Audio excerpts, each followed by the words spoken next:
தேசத்தில் கால் வைத்த ஊழியர்களுக்கு ரட்சிக்கப்பட்ட விசுவாசி வீடு கிடைக்கவில்லை. அவ்விசுவாசி வீடை தேடி போனாங்க. அவ்விசுவாசி வீடை தேடி போன அபிஷேகப்பட்ட ஊழியக்காரர்கள் அவ்விசுவாசி விசுவாசியாய் மாறிக்கிறான். அதுல உங்க தாத்தா, அதுல உங்க அப்பா, இன்னைக்கு நீங்கள் உட்கார்ந்து கொண்டிருக்கிறீர்கள். கையை தட்டலையே. அபிஷேகம் பெற்றவன் போறான். அபிஷேகம் பெற்றவன் டோனா ஊர்ல கால் வைக்கிற அம்மா, அபிஷேகம் பெற்ற சீகன் பால் கால் வைக்கிறாரு. அபிஷேகம் பெற்ற எல்லாரும் கால் வைக்கிறாரு. அந்த அபிஷேகம் நுகங்களை உடைக்க ஆரம்பிக்கிறது.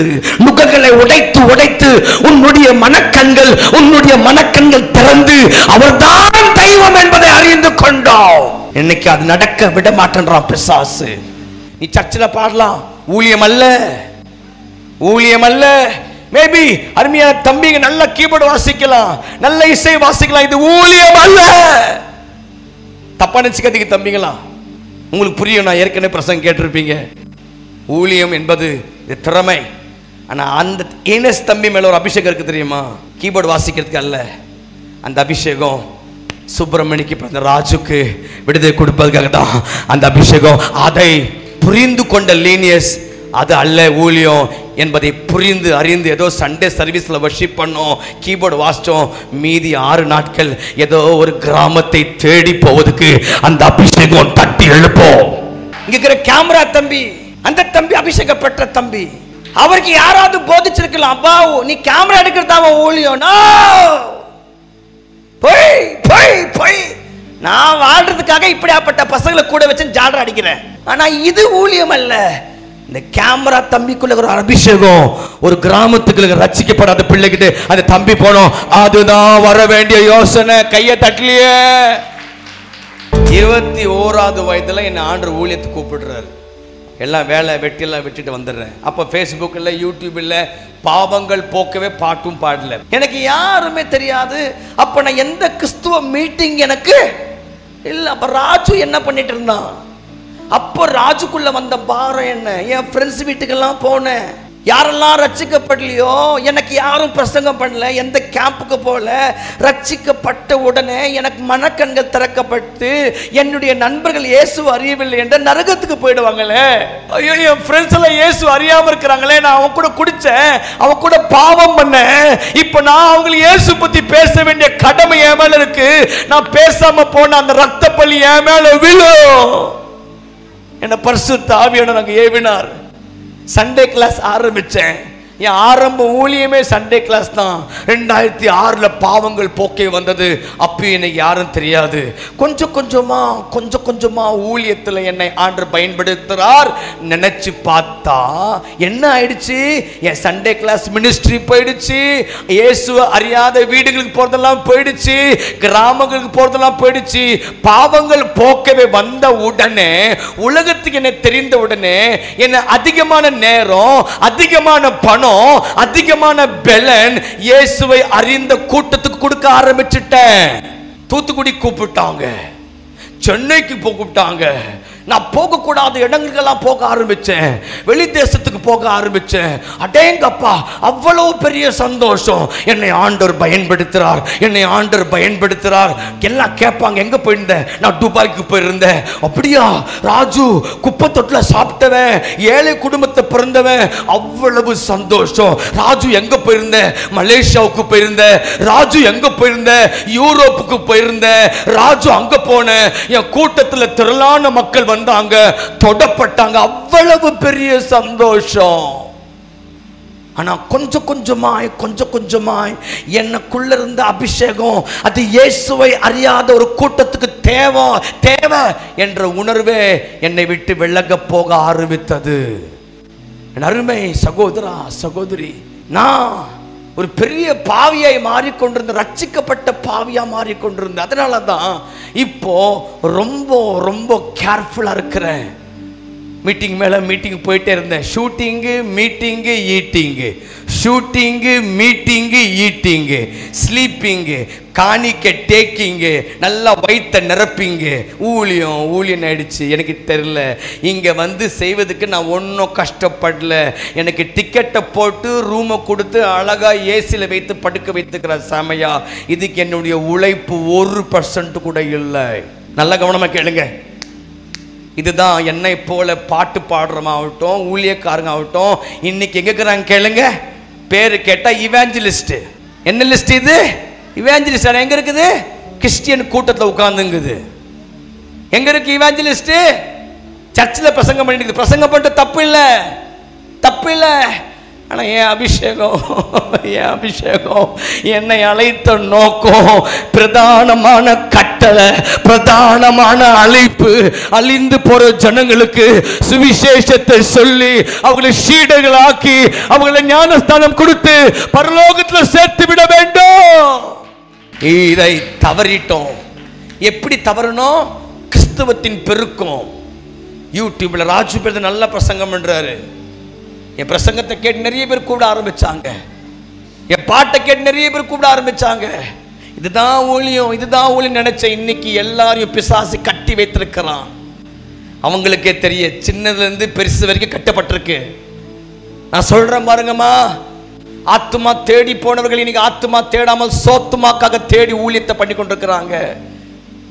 இது ஊழியம் அல்ல, இது ஊழியம் அல்ல, பிசாசின் வஞ்சனை.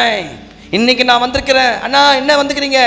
இதுக்கு ஊழியம் நான் சொல்லவே மாட்டேன். உங்களை தட்டி எழுப்ப இந்த கழுதையை ஆண்டு கொண்டு வந்துக்கிறார். எனக்கு ஊழியம் 6 நாட்கள் பிச்சைக்கார மத்தியில, விதவைகள் மத்தியில, திருநங்கைகள் மத்தியில, ஆட்டோ டிரைவர்ஸ் மத்தியில, ரோடு பெருக்குறவங்க மத்தியில அவங்களுக்கு இயேசுவை பத்தி சொல்றதா உண்மையான ஊழியம். அதுவே பரலோகத்தின் கட்டளை. ஒவ்வொருத்தரும் ஊர்ல பிறந்துக்கிறாங்க. ஒவ்வொருத்தருக்கும் ஒவ்வொரு அழைப்பு. உண்மைதான். எல்லாரும் ராஜு பெதர் போல இருக்க முடியாது. உண்மைதான். அருமையான தம்பி மரிவாளன் தம்பியை போல இருக்க முடியாது. உண்மைதான். சாமையா போல இருக்க முடியாது. உண்மைதான். எனக்கு ரொம்ப பிடிச்ச சகோதரன் ஜேம்ஸ் பிலிப்பை, பயங்கர பைபிள் டீச்சர், அவரை போல நான் டீச் பண்ண முடியாது. உண்மைதான். டேவிட் போல இருக்க முடியாது. உண்மைதான். அழைப்பு வெவ்வேறு விதத்தில் இருக்கலாம். ஆனா அபிஷேகம் ஒண்ணுதான். அபிஷேகத்துக்குரிய விளக்கம் ஒண்ணுதான். நான் அபிஷேகம் பெற்றவன் சுவிசேஷ சொல்வதற்கு, கட்டப்பட்ட பிள்ளைகளை விடுவிப்பதற்கு, ஏழைகளுக்கு. பெரிய மீட்டிங் எல்லாம் வரும்போது கொரோனா வைரஸ் வந்து என் மீட்டிங் எல்லாம் கேன்சல் ஆயிடுச்சு. மீட்டிங்கு கேன்சல், ஈட்டிங்கும் கேன்சல், மீட்டிங்கும் கேன்சல், ஷூட்டிங்கும் கேன்சல், எல்லாம் கேன்சல் ஆயிட்டு வீட்டில் உட்காந்துட்டு இருக்கிறேன். என் ஹோம் பிள்ளைங்கள் எல்லாம் கூப்பிட்டு வீட்டுக்கு அனுப்பிடலாம். இதுக்கு மேல ஊழி நடக்க முடியாது. ஏன்னா மீட்டிங்கே இல்லையே. உபவாசத்தில் ஆண்டு பேசின, ராஜு உன் பாவத்தை விட்டு வெளியே வா அப்படின்னாரு. ஐயோ, என்னாண்டு ஒரு பாவம் பண்ண யோசிக்கிற, விபச்சாரம் பண்ணிட்டேனா, குடிச்சிட்டேனா, எனக்கு ஒன்றும் புரியல. ஆகிலும் ஆண்டவர் சொல்றாருப்பா, தெரிஞ்சோ தெரியாத ஏதாவது பாவம் பண்ண என்ன மன்னிச்சு. 21 நாள் அழுத பொழுமுன ஆண்டு பேசினார். ராஜு உன் ஊழியமே உனக்கு விக்கிரகமா மாறிடுச்சுடா. மீட்டிங் மேல மீட்டிங் போய் ரட்சிக்கப்பட்ட கூட்டத்துக்கு நடுவில் உட்கார்ந்துங்கிற, ரட்சிக்கப்பட்ட அவனுக்கே ரட்சிப்பின் பிரசங்கமா, அபிஷேகம் பெற்ற அவனுக்கே அபிஷேகம் முகாமா? யோசித்து பாருங்கள். 99 விட்டு நான் ஒன்றை தேடி போகவில்லையா? நீ என்னுடைய ஊழியம் தானே செய்வ, நீ என்ன பின்பற்ற, நான் தானே உனக்கு குரு, நான் தானே உன்னை அழைத்த. நான் என்ன பண்ண பாடுறா? உன்னை தேடி போனடா. நீ 1000 தேடி போற, கூட்டத்தை தேடி போற, காணிக்கையை தேடி போற, வெளி தேசத்தை தேடி போற, பேரு புகழை தேடி போற. அந்த ஒரு ஆட்டை தேடி போக நீ தவறிவிட்ட. என் ஆண்டவர் உடைச்சாரு. 2020க்கு அப்புறம் தான் கரெக்டா ஊழியம் பண்ண ஆரம்பிச்சேன். ரொம்ப வேதனையா சொல்றேன், ரொம்ப வேதனையா சொல்றேன். 40 வயதுல தான் எனக்கு கண்கள் திறக்கப்பட்டது. என்ன மன்னிச்சிருங்கப்பா, என்ன மன்னிச்சிருங்க. நானும் போஸ்டருக்கு ஆசைப்பட்டேன், நானும் பேர் புகழுக்கு ஆசைப்பட்டுட்டேன். ஐயோ, எனக்கும் பேர் வாங்கணும், என்னையும் எல்லாரும் கூப்பிடணும், நானும் எல்லா தேசத்துக்கு போனேன், அழைக்க நான் ஆசைப்பட்டேன், என்ன மன்னிங்கப்பா சொல்லி அதன் பிறகு ஊழியத்து திசையை மாற்றும் போது ஆண்டு அநேக காணா போன ஆட்டுக்குள்ளே தேடி அவங்களுக்கு பள்ளிக்கூடம், அவங்களுக்கு ஹாஸ்பிட்டல், அவங்களுக்கு திறப்பு தேவன் கிருபை தந்தா. இந்த ஒன்னை தேடி போவதுக்காக தான் என் அபிஷேகம் என்னை ஏவி தள்ளுகிறது. வாசிக்கலாம். ஏசாயா தீர்க்க தரிசன புத்தகம் 61வது அதிகாரம் 1, 2, 3 வசனங்களை வாசிப்போம். தேவனுடைய ஆவியானவர் என் மேல் இருக்கிறார். சாம் மேல் இருக்கிறார். அப்படி போட்டு படிங்க. சமயா கர்த்தராகிய தேவனுடைய ஆவியானவர் சாம் மேல் இருக்கிறார். எல்லாம் உங்க பேரை போட்டு படிங்க பார்க்கலாம். 1 2 3 ஸ்டார்ட். கர்த்தராகிய தேவனுடைய ராஜு மேல இருக்கிறார். பக்கத்துல கைப்பிடி சொல்லுங்க, ஆவி இருக்கா இல்ல சாவி இருக்கான்னு கேளுங்க. ஆவி வேணுமா இல்ல சாவி வேணுமான்னு கேளுங்க. எனக்கு கர்த்தருடைய ஆவி வந்த உடனே நிறைய பேருக்கு ஆடி கார் வருது, BMW கார் வருது, பயங்கரமா பயங்கரமா பணக்காராயிடுறாங்க, வேற லெவலுக்கு போயிடுறாங்க, ஒன்றும் புரிய மாட்டேங்குது. ஆனா இங்க கர்த்தருடைய ஆவி வந்த நோக்கம் வேறு. ஆமென். சிறுமைப்பட்டவர்களுக்கு சுவிசேஷத்தை, என்னத்தை சத்தமா சொல்லுங்க, சிறுமைப்பட்டவர்களுக்கு சுவிசேஷத்தை. ஆவி இல்லாமலே நீங்க நல்ல மனப்பாடமா வசனங்களை சொல்ல முடியும், ஆவி இல்லாமலே நல்ல பாட்டை பாட முடியும். எனக்கு தெரியும், குடிகாரர்கள் அநேக சனிக்கிழமை நல்ல தண்ணி அடிச்சுட்டு ஞாயிற்றுக்கிழமை பிரசங்கம் பண்ற ஊழியர்கள் எனக்கு தெரியும். என்னுடைய அருமையான சகோதரர் கிருஷ்ணகிரியில் இருக்கிறார். அவர் ரொம்ப வேதனைப்படுவார். அண்ணா அண்ணா, என் சபை நல்ல ஊழியக்காரே இல்லை, நல்ல வசனம் பேச மாட்டேன்னு ரொம்ப வருஷமா புலம்பி கடைசியா போன் பண்ணி சொன்னாரு, அண்ணே சூப்பரான ஒரு ஊழியக்கார ஆண்டு கொடுத்துட்டாரு அண்ணே, நல்ல ஆழமா பேசுறாரு, ஆழமா அடா அடா அடா அடா. இந்த கடைசி காலத்து வருகையை பேசுறாங்க பாரு யூடியூப்ல, ஐயோ ஐயோ ஐயோ. பேசுறவன் நம்பாத, வேலை செய்றவன் நம்பு. அல்லேலூயா. யாரை நம்பணும்? வேலை செய்றவன் நம்பணும். இது நோவாமே நோம்பு கும்பிடுற கேஸ். நல்லா புரிந்து கொள்ளுங்க. ஆழமா பேசுறாரு, ரொம்ப சந்தோஷப்பட்டாரு. திரும்பி போன் பண்ணார், அண்ணே ஏன் என்ன ஆயிடுச்சு ஜெயசுதார் கேட்டேன். நான் போனேன், போன் பண்ணி எடுக்கல, டைரக்டா வீட்டுக்கு போனோம், வீட்டு வெளியே பூட்டு போடல, உள்ள பூட்டு போட்டு நம்ம தற்கொலை பண்ணி செத்துட்டாரான்னு பயந்தோம். கதவை உடைச்சி உள்ள போனா அருமையான போதகர் தண்ணி அடிச்சுட்டு படுத்துக்கிறார். ஆழமான சத்தியம், ஆழமான வெளிப்பாடு. இது எங்கிருந்து வெளிப்பாடு வந்துச்சு? குடி மூலமாய் வந்த வெளிப்பாடு. எல்லாரும் பிரசங்கம் பண்ணலாம், நல்லா புரிஞ்சுக்குங்க. எனக்கு தெரியும், பொஞ்சாதி இல்லாத பிரசங்கம் பண்றான், 3 நாள் செட்டப் வச்சுங்க பிரசங்கம் பண்றான், பேய ஓட்டுறான், தீர்க்கதரிசனம் சொல்றான். இவன் அத்தனை பேரும் சபையை தன் ஆதாயத்துக்காக பயன்படுத்துகிற பிசாசினால் அனுப்பப்பட்ட தூதர்கள். உங்களை ஏடிய மிஷனா யூஸ் பண்ற பிசாசின் தூதர்கள், ஒளியின் தூதர்கள். அன்னைக்கே பவுல் சொல்றாரு, நான் போறேன்டா, சில ஓநாய்கள் உள்ள வரப்போது, சில நாய்கள் வரப்போது, எச்சரிக்கையாரு எச்சரிக்கையாரு. இந்த இயேசுவை விட்டுட்டு வேற எந்த இயேசுவை பிரசங்கம் பண்ணா கூட கேட்காத. அபிஷேகம் பெற்றது நான் சுவிசேஷம் சொல்வதற்காக தான்.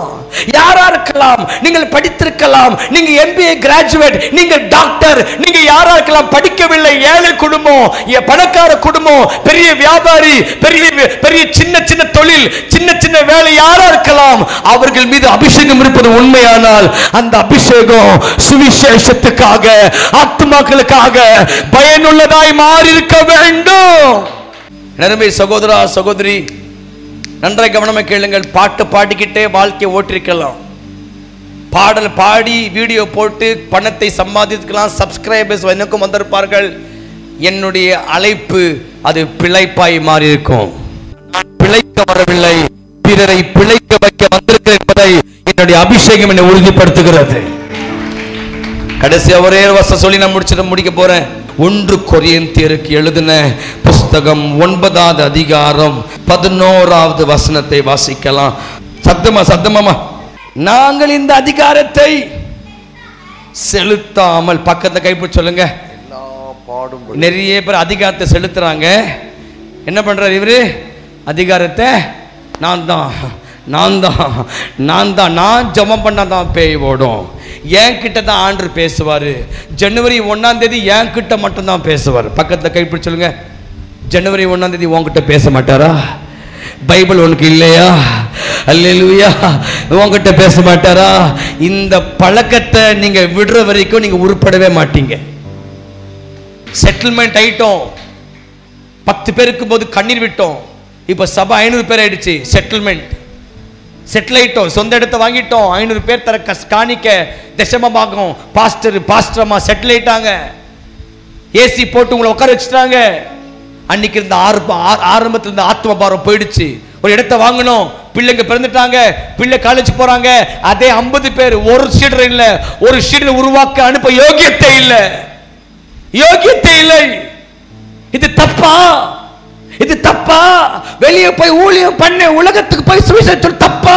யோகியத்தை இல்லை. செட்டில் ஆயிட்டோம். ஸ்தாபனங்கள் செட்டில் ஆயிடுச்சு, பணம் வர ஆரம்பிச்சிச்சு, கடல் போல பணம் பணம் செட்டில் ஆயிட்டோம். சுவிசேஷம் பாரம் போயிடுச்சு, சுவிசேஷம் பாரம் போயிடுச்சு. அருமை சகோதரா சகோதரி, நன்றாக கவனமா கேளுங்க. ஒரு சின்ன சம்பவத்தை நான் சொல்லி உங்களுக்கு முடிக்க ஆசைப்படுறேன். நான் நாட்கள் போகும்போது இப்படிதான் பிரசங்கம் பண்ணுவேன், இப்படிதான் வைராக்கியமாய் கத்துவேன், கூச்சல் போடுவேன், பாவம் செய்யாத பரிசுத்தமா வாழுன்னு சொல்லுவேன். நாட்கள் கடந்து போனது. எனக்கு சில மூத்த ஊழியர்கள் என்கிட்ட வந்து, ராஜு தம்பி, நீ இப்படி எல்லாம் பேசினா உன்னை யாருமே மீட்டிங் கூப்பிட மாட்டாங்க, உன்னை யாருமே நேசிக்க மாட்டாங்க, என்ன பிரசங்கம் பண்ற நீ, இதெல்லாம் சர்ச்சுக்கு தேவைப்படாதுப்பா, அழகா பேசு, கத்தி பேசாத, ஸ்டைலா பேசு, உன் ஆடைய மாத்திக்க, உன் தோற்றத்தை மாத்திக்க, அப்பதான் உன்னை வரவேற்பாங்க சொல்லும்போது அந்த நாட்கள் எனக்கு பயம் வந்தது. ஆமா இல்ல, நான் ஊழியத்துக்கு வந்துட்டேன், என் லைஃப் எப்படி போகும் சொல்லி நான் என்னை மாத்திக்க முயற்சி எடுத்தேன். அந்த நேரத்தில் எனக்கு ஒரு பெரிய மீட்டிங், 3 நாள் மீட்டிங் நான் அழைத்திருந்தாங்க. கவனமா கேளுங்க, நான் முடிச்ச தம்பி மாருங்க தங்கச்சி மாருங்க ப்ளீஸ் ஒரு 5 நிமிடம். அப்ப முதல் நாள் கூட்டத்தில் நான் முடிவு பண்ணிட்டேன், நான் இதுக்கு மேல பாவத்தை பத்தி ஆத்மா பாவத்தை பத்தி பேச மாட்டேன். அந்த நாளில ஆசீர்வாதம் செய்தி, கர்த்தர் உங்களை வாளாக்காமல் தலையாக்குவார், கடன் வாங்காமல் கடனை கொடுப்பீர்கள், இந்த வருஷத்துல நீங்க வீடை வாங்குவீங்க, இந்த வருஷத்துல உங்களுக்கு கார் வரும், இப்படி பிரசங்கம் பண்ணி கடைசி நேரம் ஆல்டர் கால் கொடுத்தேன்.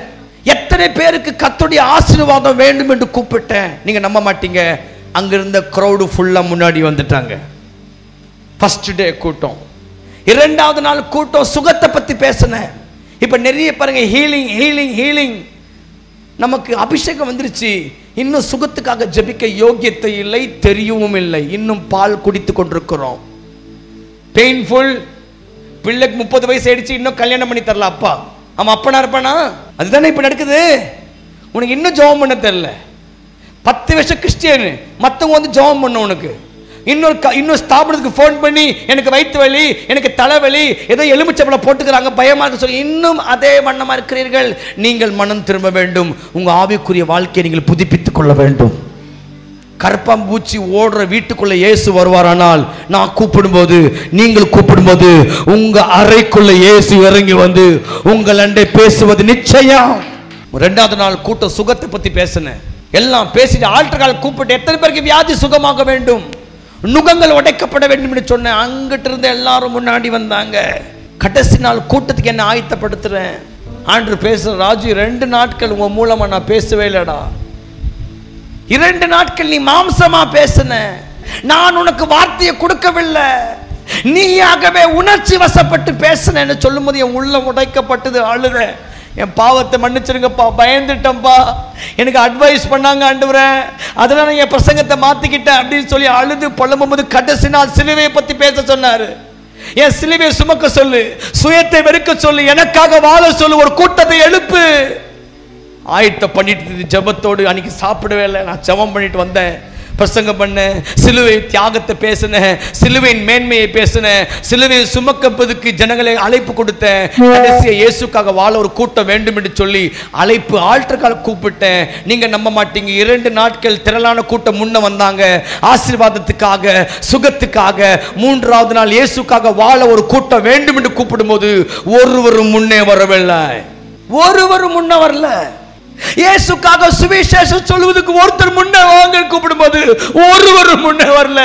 கிராமங்களுக்கு சுவிசேஷம் வேண்டும், பட்டணங்களுக்கு சுவிசேஷம் வேண்டும், யாராவது முன்னே வாருங்கள் சொல்வது ஒருவரும் முன்னே வரவில்லை, ஒருவரும் முன்னே வரவில்லை. அங்கே மீட்டிங், விழாக்கள், அதே ஊழியக்கார், அதே கூட்டம் வருது, அதே பிரசங்கம், 5 நாள் 6 நாள், லட்ச ரூபாய் செலவு. என்ன வித்தியாசம்? பாரம்பரியம், சம்பிரதாயம், ஏதோ பண்ணணும், தாத்தா பண்ண, எங்க அப்பா பண்ணாரு, நானும் பண்றேன். ஷட். மூடத்தனம், மூடத்தனம். மூலியங்கள் பாரம்பரியமாக மாறிவிட்டது. ஏதோ பண்ணோம், அவ்வளவுதான். 10 வருஷமா பண்றோம். அப்படி ஆயிடக்கூடாது. கடைசி நாள் கத்துறேன். அங்கிருந்த ஊழியக்கார் லெட்டர் கொடுக்குற ஸ்லிப், ராஜு பிரதர், கிராமம் பிள்ளைங்க எல்லாரும் தூரம் போனோம், பஸ்ல வந்துக்கிறாங்க, சீக்கிரம் முடிங்க. நான் சொன்ன, பாஸ்டர் 5 நிமிஷம் டைம் கொடுங்க, அவர் பாட்டை பாடுறேன். ஒருத்தர் வந்தாவது நான் திருப்தியா போயிடுவேன். யாரும் வரலையே, ரொம்ப அழுத. வாழ்ந்தாலுமோட பாட்டு பாடினேன். பின்னாடியிலேருந்து கை கால் விளங்காத பிள்ளை மேடைக்கு நேராக கொஞ்சம் முன்னாடி மெதுவாக வந்து கொண்டிருந்ததை நான் கண்ணு பார்த்துட்டே இருந்தேன். அந்த பிள்ளை மேடைக்கு வந்து என் காலை தடுவினாள். நான் கேட்டேன், தங்கச்சி என்ன வேணும்? ஆனால் எனக்கு ஒரு சின்ன டவுட்டு. தங்கச்சி சீக்கிரம் டைம் ஆயிடுச்சு, எனக்கு கை கால் விளங்காது, எனக்கு சின்ன வயசில் பேரலைஸ் அட்டாக் ஆகிடுச்சு, அதனால் ஜுரம் வந்து பேரலைஸ் அட்டாக் ஆகிட்டு எனக்கு நடக்க முடியாது. வாய் கோணலாக இருந்தது அந்த பிள்ளைக்கு. அவள் கேட்டா, ராஜோட நான் படிக்கலை, மற்றவங்க போல அழகா இல்லை. அண்ணா எனக்கு ஒரு சின்ன சந்தேகம். என்ன தங்கச்சி? அண்ணா நான் நல்லா டிராயிங் பண்ணுவேன், என்னுடைய இந்த லெஃப்ட் ஹேண்ட் நல்லா டிராயிங் பண்ணுவேன். அண்ணா என்னை ஆண்டு பயன்படுத்துவாரா? என் உள்ளம் உடைக்கப்பட்டது, என் உள்ளம் உடைக்கப்பட்டது. ஏதோ உணர்ச்சி வசப்பட்டு இந்த பிள்ளை வந்தா தலைமையில கை வச்சுட்டு நான் இந்த ஊருக்கு திரும்பி வந்துட்டேன். அடுத்த ஆண்டு அதே இடத்துல கூட்டம் இருந்தது. அந்த இடத்துக்கு நான் போக ரொம்ப ஆசைப்பட்டேன். என் மைண்டில் அந்த பிள்ளையை பார்த்துடணும். என்ன பண்ணுறா தெரியலையே. காரில் ஏறி உட்கார்ந்தோட இந்த பாஸ்டர் பார்த்து கேட்டேன், பாஸ்டர் என் கூட்டத்தில் அந்த கை கால் விளங்காத பிள்ளை வந்தா இல்லையா, முன்னாடி வந்து அர்ப்பணிச்சால, என்ன பண்ணுறா பாஸ்டர், என்ன ஊழியம் பண்ணிக்கிறார் கேட்கும்போது, ராஜு பிரதர் உங்கள் கூட்டத்துக்கு வந்த பிறகு அந்த பிள்ளை தான் வீல் சேர் எடுத்துக்கொண்டு 6 கிராமத்தில் சில்ட்ரன்ஸ் மினிஸ்ட்ரி எடுத்துக்கொண்டுக்கிறார். ராஜு பிரதர் 6 கிராமத்தில் கை கால் விளங்காத பிள்ளைக்குள்ள அபிஷேகம் வரும்போது, இன்னைக்கு கை கால் இல்லாம ஹேண்டிகேப்டா இருக்கிற எல்லாருமே பரிதாபம் பார்த்து நம்ம கூப்பிடலாம். இங்க யாராவது இந்த செய்தியை கேட்கறது உண்மையானால், ஒருவேளை கை கால் வரல பாவம் சொல்லி உட்காராதீங்க, யூடியூப்ல உட்காராதீங்க, சுவிசேஷம் சொல்ல போங்க. உங்க ஊர்ல இருக்கலாம், பக்கத்து ஊர்ல இருக்கலாம், தெரியல. ஐ அம் டாக்கிங் டு சம்படி. யார்கிட்டயும் ஆண்டவர் பேசுறாரையா, மனம் திரும்பட்டும். நான் கேட்டேன், இந்த பிள்ளையை பார்க்க முடியுமா பாஸ்டர்? போற வழியில தான் ராஜு பிரதர் இந்த பிள்ளையை நான் காட்டுறவான்னு சொல்லி அந்த மெயின் ரோட்லயே அந்த வீல்ஸ் எடுத்துக்கொண்டு அந்த பிள்ளை நின்றுட்டு இருந்தா. நான் காரை விட்டு கீழே இறங்கி போய் பார்த்தேன். அந்த பிள்ளை வீல் சுத்தி, அந்த வண்டி சுத்தி கடலை மிட்டாய், வளையல், பொட்டெல்லாம் வச்சுட்டு இருந்தா. நான் கேட்ட, தங்கச்சி என்ன இது? ராஜு அண்ணா இதெல்லாம் சேல்ஸ் பண்ணிட்டு தான் நான் ஊழியம் பண்றேன், இதெல்லாம் வித்துட்டு என் சண்டே கிளாஸ் பிள்ளைகளுக்கு பப்ஸ் வாங்கி தரேன், ரொம்ப நல்லா வியாபாரம் ஆச்சுன்னா ஐஸ்கிரீம் வாங்கி கொடுப்பேன், வியாபாரம் ஆகலன்னா மாரி பிஸ்கெட் வாங்கி தருவேன், எவங்கிட்ட போய் பிச்சை கேட்கல, ஊழியம் பிளப்பா மாறல. இன்னைக்கு ஊழியத்துல வந்தவனே பார் எப்படி வாழ்றான் பார். யார் யார் கொடுத்தவனுக்கு ஆடிக்காரு, நீ போடுற பிச்சை காணிக்கல ஆடிக்காரு, நீ போடுற பிச்சை கால தலையில மயிறு, தலையில மயிறு கூட உன் காணிக்க தான், எல்லாமே உன் காணிக்க. பிரசங்கம் பண்ற காணிக்க. ஒரு ஏழைக்கு சாப்பாடு போடல, ஒரு அனாதையை போஷிக்கல, ஒரு விதவையை போஷிக்கல, ஒரு கிராமத்துக்கு போய் சுவிசேஷம் சொல்றதுக்காக பணம் யூஸ்ஃபுல்லா மாறல. நம்ம ஆடம்பரமா வாழணுமா? இல்ல. ஆடம்பரமா வாழ கட்டை கொடுத்தாரா? இல்ல. கிறிஸ்தவம் என்றால் ஏழ்மை. சுப்பிரமணிக்கு வந்த பிள்ளைக்கு வந்த அறிவு உனக்கு வரலையே. ஏழையிலிருந்து பிறந்த எனக்கு தானே ஆசை வரும், துணியை போட்டுக்க, காசு வர என்ன யாரையா உடைச்சாரு? நீங்க படிக்கிற அதே பைபிள் தான் என்னைய மாத்தினது. நீ பிள்ளைய கேட்டேன், தங்கச்சி இதெல்லாம் விட்டுட்டு தான் நான் சேல்ஸ் பண்ணேன். எவ்வளவு வயசு கேட்டேன்? 19 வயசு ராஜோண்ணா. தங்கச்சி ஒரு டவுட் கேட்கட்டுமா? இந்த அழகான பிள்ளைங்க, இந்த ஆம்பளை பசங்க பின்னாடி வண்டியில உட்காந்து கட்டி பிடிச்சு போறாங்களே, அவங்கள பார்க்கும்போது ஒன்றும் நடக்கிறது இல்லையா? இல்லை ராஜண்ணா, இல்லை ராஜண்ணா. இந்த மொபைல்ல கெட்ட கெட்ட படத்தை பார்க்க ஆசை வருதா? இல்லை ராஜண்ணா, இல்லை ராஜண்ணா. வேற என்னதான் ஆசை? இந்த பேரலைஸ் ஆன பிறகு தற்கொலை பண்ணி செத்தலாம் நினைச்சேன். அந்த நேரத்தில் தான் இயேசு தேடி வந்தார். என் இயேசுக்காக வாழ ஆசை, பரலோகத்தை நிரப்ப ஆசை, ஒரு கூட்ட ஆத்துமாக்கள் ஆதாயம் பண்ண ஆசை. கை கால் இல்லாதவங்க ரோட்ல பிரசங்கம் பண்றாங்க. கீபோர்டு வாசிக்கிற தம்பி, கேமரா தம்பி, சவுண்ட் மாப் ஆபரேட் பண்ற ஐயா, காரில் நிற்கிற தம்பி, டான்ஸ் ஆடுற தங்கச்சி, சர்ச்சில் காணிக்க பொறுப்பு நீதானா தங்கச்சி, நீங்க தான் கமிட்டி லீடரா தம்பி, நீ தான் யூத் பிரசிடென்டா தம்பி, தங்கச்சி, கை கொத்து கேட்கிற ஏதோ பேசிட்டு போகணும்னு வரல. உங்களுக்குள்ள அபிஷேகம் இருக்கிறது உண்மையானால் நீங்கள் சுவிசேஷம் சொல்லணும். அதுக்காகத்தான் அபிஷேகம். சுவிசேஷம் சொல்லாம போனா எனக்கு ஐயோ, எனக்கு ஐயோ. என்ன பிரசங்கம் பண்ணாலும் சுவிசேஷம் சொல்லாத சபை செத்து போன சபை. என்னதான் ஆழமா யூடியூப்ல பயங்கர ஃபேமஸா இருந்தாலும் சுவிசேஷம் சொல்லாத ஊழியக்காரன் செத்து போன ஊழியக்காரன். அவங்கிட்ட அபிஷேகமே இல்லை. என்னதான் பயங்கர பாட்டு பாடினாலும் அவன் சுவிசேஷம் சொல்றதுக்கு ஒரு கிராமத்தை தேடி போனா அவன் வெறும் திறமை உள்ளவன். அவன் செத்து போன ஊழியக்காரன், செத்து போனவன். இன்னைக்கு கர்த்தருடைய ஆவியானவர் உன்கிட்ட பேசி கொண்டிருக்கிறார். உன் உள்ள கொதிக்குது, துடிக்குது. நான் ஆண்டவருக்காக வாழ ஆசைப்படுற ஒரு கூட்டம் இங்க இருக்கு தம்பி. நான் இங்கே ஒரு கூட்டம் ஏமி கார்மைக்கலை போல, வில்லியம் கரையை போல, கால்டுவலை போல நீ தேவனுக்காக எழுப்பி பிரகாசிக்கணும். கண்களை மூடலாம். உயிரோடு இருப்பதெல்லாம் வாழ்வாகுமா? உறவோடு வாழ்வதுதான் வாழ்வாகுமே.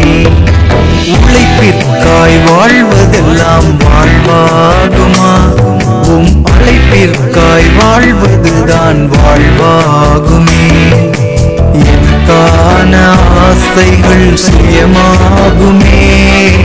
எனக்கான ஆசைகள் சுயமாகுமே. நான் உமக்காக வாழ்வதே வரமாகுமே. நான் உமக்காக வாழ்வதே வரமாகுமே. நான் அல்லவே நீரே ஐயா, நீர் வந்ததா